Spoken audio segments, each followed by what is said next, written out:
Dans les années 90, une bonne façon de prévenir les maladies cardiovasculaires chez les femmes après la ménopause, c'était de leur donner des œstrogènes. Début des années 2000, un essai d'intervention a démontré que finalement, ces hormones sexuelles augmentaient le risque d'infarctus. Et donc je suis arrivé à cette période à l'Hôtel-Dieu, j'ai commencé à travailler avec des gynécologues, l'équipe d'Anne Gompel, et je me suis rendu compte que la réalité était exactement au milieu. Chez certaines, oui.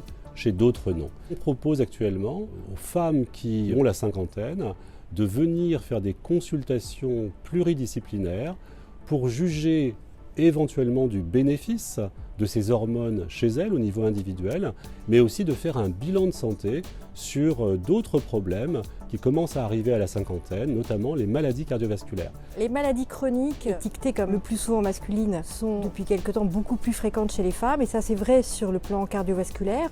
Les femmes meurent du cœur en premier. Les maladies respiratoires sont aussi de plus en plus importantes chez les femmes. Le tabagisme, l'alcool, le stress lié à la vie professionnelle, à la vie familiale, est quelque chose qui impacte la vie des femmes et notamment une négligence de leur santé. Alors nous, ce qu'on va leur proposer, c'est de réaliser un bilan complet, adapté à leurs particularités, au cours d'un hôpital de jour, un bilan biologique, métabolique, des explorations radiologiques, mammographie, densitométrie ou exploration vasculaire, qui nous permettra de faire le point et de prendre des avis multidisciplinaires afin de mettre en place des actions de prévention et de dépistage et d'établir une prise en charge adaptée à chacune de ces patientes.